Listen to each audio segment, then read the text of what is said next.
2. I'm getting schooled by the sustainable seafood gurus here. Chef Robert Clark, executive chef from West Restaurant Wang Dang. Welcome back, gentlemen. Hi. How are you? You've got the immaculate ingredients here on the table here, and a great message. So first things first, what's the dish we're going to make today? Well, we have two dishes because we're both from two different restaurants. So, you know, West is high end. High end.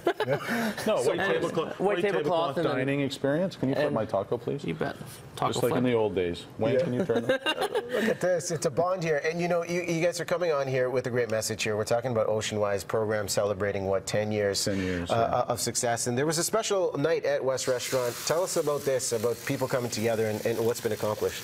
Well, Oceanwise, yeah, the Vancouver Aquarium started the Oceanwise program 10 years ago, and it's been a very successful 10 years. And to celebrate that, West, you know, put on a wonderful dinner. They have the menu for this whole month, yeah, right? Oh, we're just celebrating sustainable seafood at West Restaurant all through all summer long. And I got invited because I'm old. Yeah. Well, and the godfather of seafood is sustainable seafood, right? So. Do you have a T-shirt for that, the godfather of seafood? There's a T-shirt and an app for everything. Yeah. You should, because we've got West here, and obviously the fish counter, you're promoting this message too. Availability of sustainable seafood out there. How have restaurants kind of evolved, and is this standard across the board? Well, essentially in the beginning it was perceived that you could only use sustainable seafood if you worked in a high-end restaurant, and that's not true. Quality and sustainability and local ingredients are available to everybody here in British Columbia, and that's something important to know. So it's not an obstacle anymore. And today, like the two dishes, Wayne's going to do a beautiful presentation of a typical dish at West, and I'm just going to do a simple taco. And both of them are using albacore tuna, which is Oceanwise, which is a sustainable product, and that's what's important. And it's the great quality ingredients, right? That's the one thing that, you know, whatever you're cooking at whatever level, and whatever style of restaurant, it's all about mostly about quality of the ingredients, right? The perfect sear. I want to quickly touch on that before we cut this up. What's your tip to get it done right? The perfect sear is you either want to use a cast iron pan or a non-stick, and you want to get it nice and hot. But you don't want to put the oil in the pan, especially with tuna, because one, tuna is oily. Two, you just want to lightly rub it with a bit of oil. Okay. Doesn't really matter what oil, and then just roll it in the hot pan. And how easy that was? And it just sears it. Even guys like me can. He's been practicing that for 10 years. It just sears, and then all you have to do is go for a nice slice after that, and you got a perfect slice of tuna. Now you're up. Which is your turn. This I can handle. That's your cue. No pressure. I can handle this. But what would you say are some of the, say, top 5 most unsustainable items? Unsustainable? Unsustainable. But this is about sustainability. Farm tiger prawns, the majority are very poorly farmed. So try to avoid those. Try to avoid farm tiger prawns.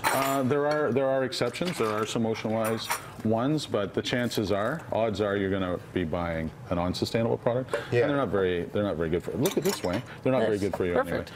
And shrimp. The thing about shrimp or prawns is that they're one of the #1 consumed seafoods in North America. Yeah. So to get people off of that would be a very significant step in the right direction. Exactly. And we're lucky here in BC because we have so many great shrimp here that are sustainable. It's a great tip to know. And the good old spot prawn season that we all we're just coming out of spot prawn season. It's been a fantastic year.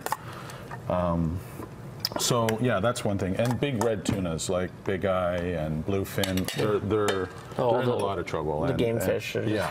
It's better just to avoid those. What do we have laid down here, Wayne? So what we have here is a grain salad with wild rice, quinoa, lentils, barley, all sorts of different little grains in there. Okay.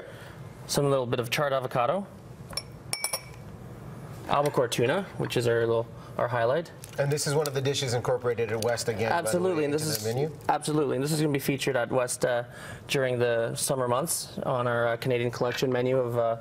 We're featuring a $38 menu for only sustainable seafood, all Oceanwise seafood for the months of July and August. So. Okay, so we'll jump on that. And Robert, really quickly for the taco. I'm just throwing a quick taco together. This is going to be available next week for Canada Day. So. If you're in the hood, come by and have we're calling it a Tokyo taco. It's just, you know, a little bit of Japanese mayo, some arugula, some seaweed salad, a little bit of salmon caviar, some coleslaw. I don't know where to start here. This is artwork here. I'm going to go for the taco. I'd go for that one. You're seeing this one? Well, I made that one. This one's going to be good.